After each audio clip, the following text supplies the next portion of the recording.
오늘 이민 전문가 신일섭 위원 또 권별 앵커와 또 함께 합니다. 자, 어서 오십시오. 네, 뉴욕 시장 간만에 반등을 했습니다. 물론 다우는 좀 약세를 보이긴 했습니다. 전체적으로 지금 시장 분위기가 아주 그냥 계속해서 급전직하는 분위기에서는 좀 브레이크가 걸렸다라는 그런 분위기들이 좀 나오고 있는데요. 관세 리스크는 여전하기 때문에 이게 이제 뭔가 명확하게 좀 뭐 바닥을 찍고 뭐 다지고 있는 거냐 이렇게 보는 분위기는 또 아닌 것 같습니다. 확실히 관세 리스크는 아직도 힘이 세다 이렇게 좀 봐야 될 것 같습니다.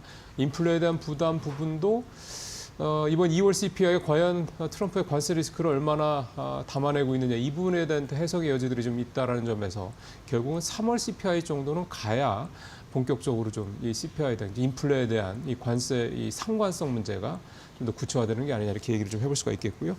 이런 점들 좀 감안을 해 보면서 또 오늘 시장 살펴보겠습니다. 자, 이 전문가님 오늘 탑3 어떻게 뽑으셨습니까? 네, 첫 번째 들려드릴 소식은 디램 가격 관련된 소식인데요. 디램 가격이 계속해서 연이어 사상 최저치를 찍다가 가격 반등에 좀 성공했다는 소식이 나오고 있습니다. 그중에서도 DDR5의 가격 상승이 좀 이어지고 있는데요. 이에 따라서 업계에서는 이제 메모리 업황에 좀 훈풍이 불어오는 거 아닌가라고 분석하고 있습니다.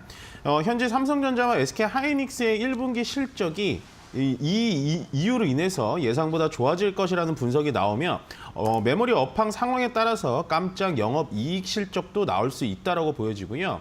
여기에 올 하반기 PC와 스마트폰 수요가 회복될 가능성이 보이면서 시장에선 범용 메모리 재고 확보에 나설 것으로 보여집니다. 지난해 하반기 국내 증시의 하락을 주도한 반도체 업종의 회복이 가시화만 된다면 시장 전체에 훈풍이 불 것으로 보여집니다. 다음은 K뱅크 소식입니다. 인터넷 전문은행 K뱅크가 세 번째 IPO 도전을 공식화했습니다. 지난해 순이익 1,281억 원을 올리면서 사상 최대 실적을 기록한 만큼 다시 시장의 평가를 받겠다는 의도로 해석되는데요. 작년 한 해 K뱅크의 신규 고객만 321만 명이 유입이 됐고 총 고객 수는 1,274만 명입니다. K뱅크는 IPO 시장의 대어로 꼽히는데 IPO 시장 분위기가 작년 말과 달리 회복세를 보이고 있기 때문에 시가총액 5조 3천억 원 규모의 K뱅크의 재도전에 관심을 가져볼 만합니다. 마지막으로 개별 종목 소식입니다. 브릿지바이오 테라퓨틱스라는 종목인데요. 개인 투자자들이 최근 한국거래소의 관리 종목 우려 공시에도 불구하고 신약 개발 기업 브릿지바이오 테라퓨틱스의 주식을 매집하고 있습니다. 이는 단순 기대만으로 주가가 급등하는 상황이기 때문에 투자자들의 큰 피해가 우려됩니다.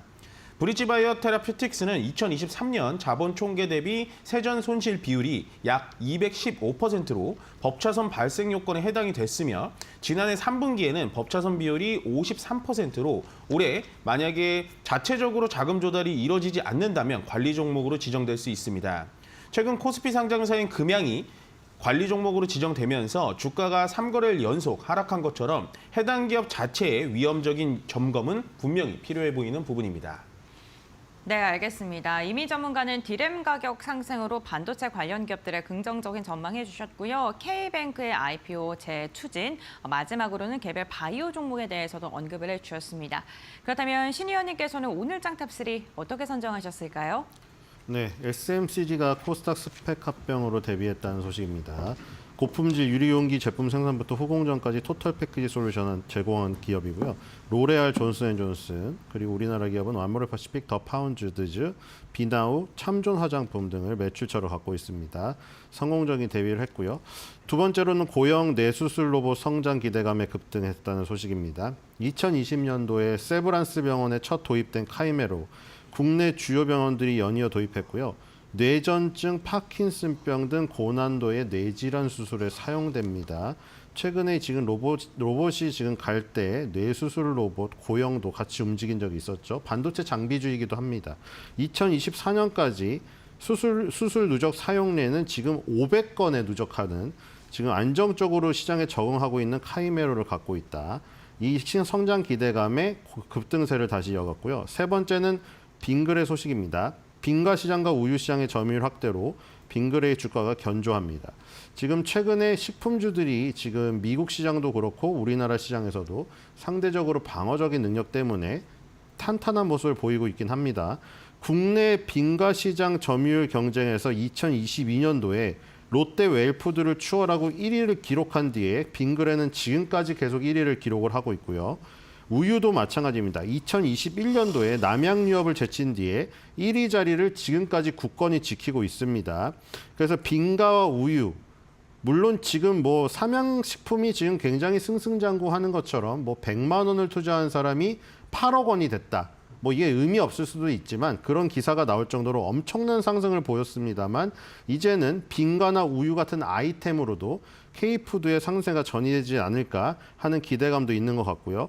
해외로는 중국, 베트남, 미국 중심의 매출이 지속적으로 확대되고 있다는 소식입니다.